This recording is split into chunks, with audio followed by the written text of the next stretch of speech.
So good morning, everyone. It's great to be here with Julie and also to see so many names on the brochure of people who I've talked to on the phone who I haven't actually met in person. So I'm looking forward to seeing and actually meeting people that we've been working together, both at HAP and across the state.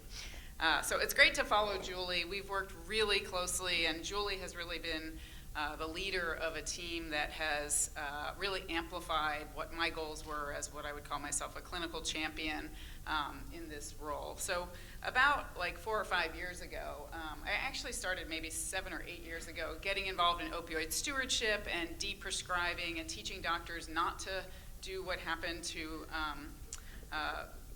Michael over there with his great story, because all doctors were really told that, if you're taking pain medicine for real pain, you won't get addicted. And that was such a beautiful era-related story of 2005, which is right in the heart of all of this overprescribing.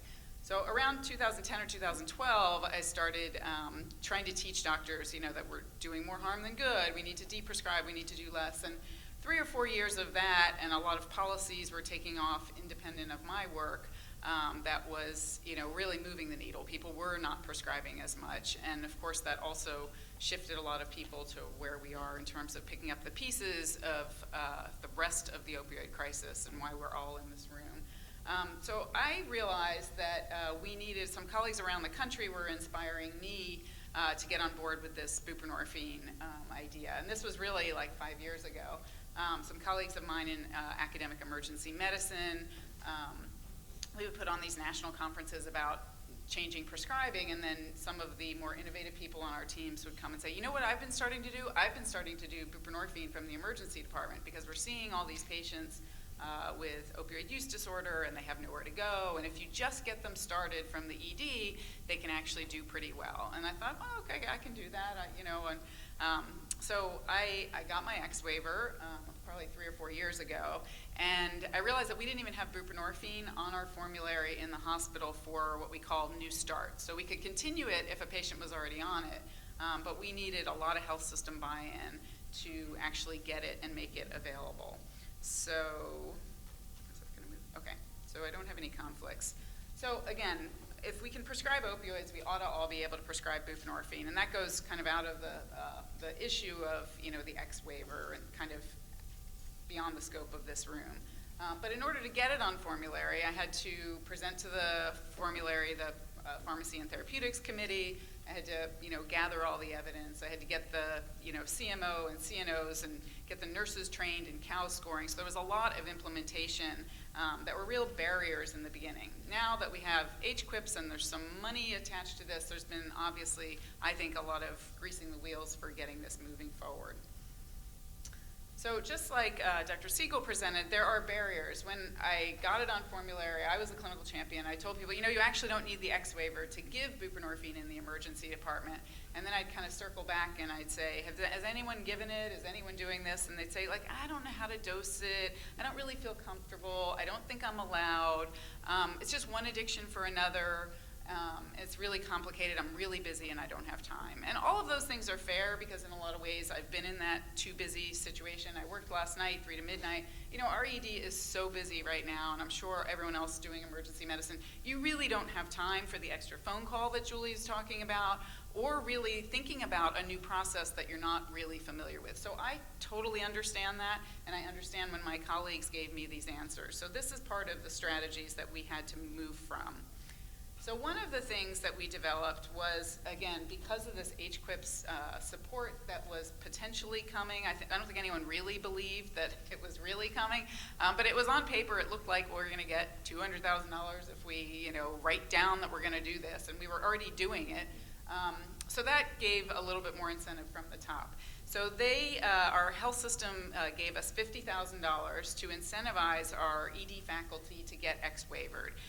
And so we had to come up with the right number. Did we want to give everyone $1,500 and get 50% of the people X waivered, or try and stretch it out and come up with a number that would get the maximum number of people waivered? So we ended up deciding that we were going to pay for the course. We used the ASAM online course, which is $199, which is only because that was the one I took. I know the PCSS one is free, but I had less familiarity with it. We gave them a 5-week window.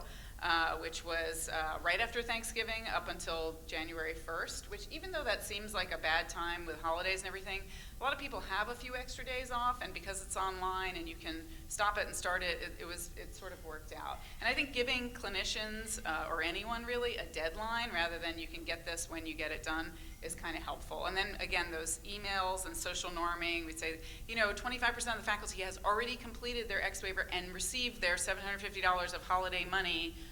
Why don't you do it? It's not too late, it only takes 8 hours. And with that, we actually ended up getting, as Julie said, 85% of people, but we actually got 100% at 2 of our downtown hospitals with the highest rate of OUD visits. And then a third hospital has a little bit more people who are specialized in a lot of different things, and so that's where we were down to 85%. So right now we're working with a huge group of faculty who are X-waivered. So how has that impacted our prescribing? Whoops, sorry. Oops.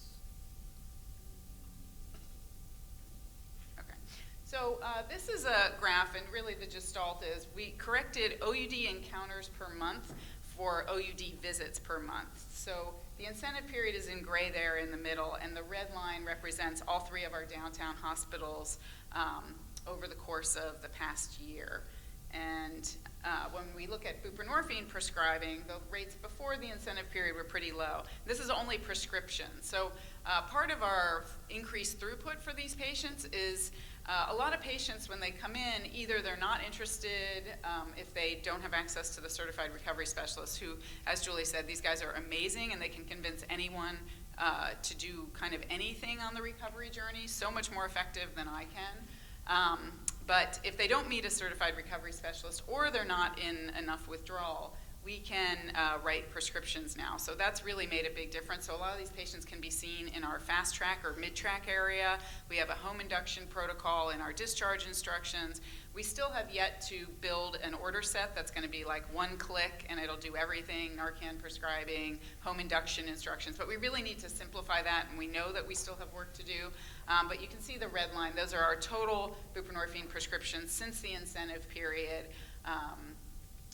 Over the course of the past few months. So we really had a big impact on taking care of these patients and sending them home with buprenorphine. And then, of course, we know from Julie's team that we actually are keeping them engaged in treatment. They're not just taking the prescription, filling it, using it, or selling it. They're actually coming back to our care. So it's a pretty effective model.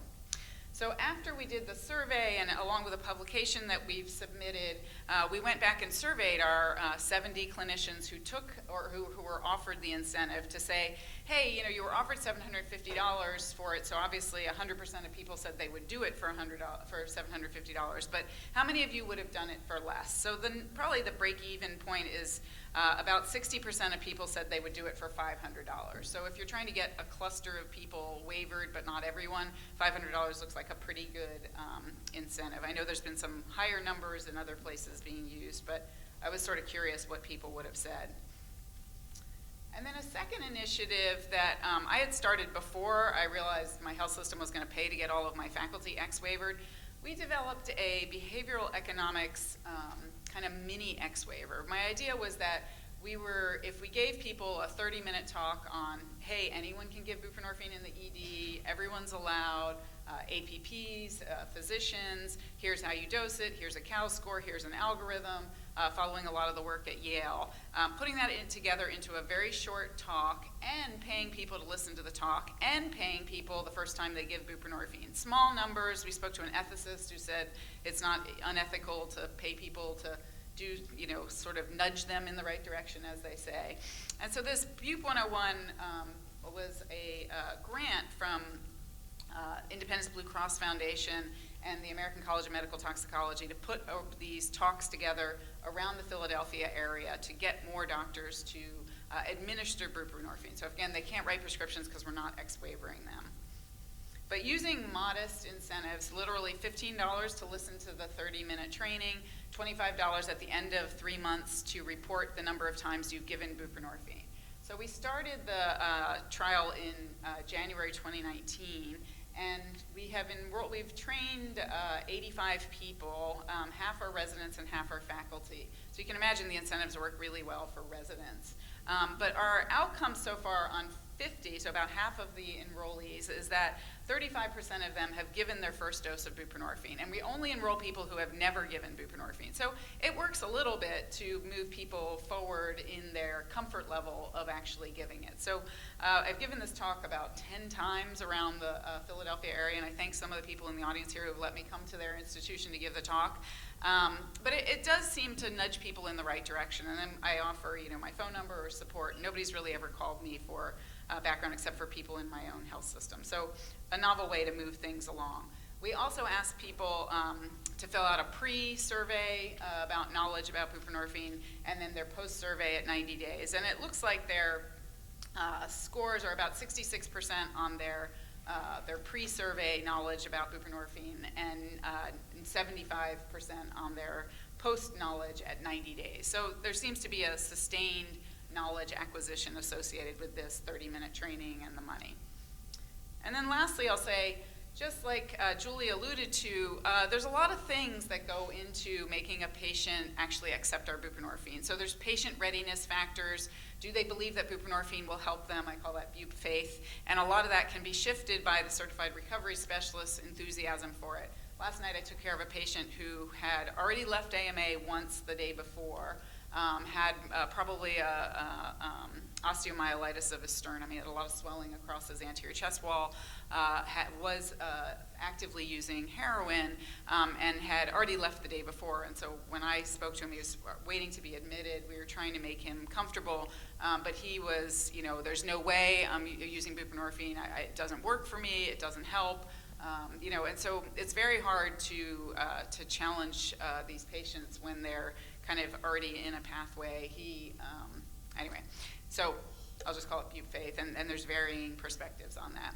And then the clinician time and knowledge about buprenorphine has to sort of come together in the right way. And then our handoff, our peers, and timing is also really important. It's hard to, even though those alerts are activating them, we have kind of a combined model with social work teams, and then on the weekends there are some hours where you're going to have to call somebody in. So we're probably reaching a third to a half of our eligible patients. We'd like to be able to reach 100% of our eligible patients, but again, we're stretched a little bit thin across 3 downtown hospitals. But we've made some great progress, and I can thank Julie and our amazing CRSs. I'm so glad to hear your story, Mike, because I think that the challenges of really moving this forward, I think that we're underappreciating the value of people in recovery who actually can tell their stories and who can role model to both people who are still actively engaged in use and to all the clinicians who really can develop some optimism about this disease when they see the advocacy that these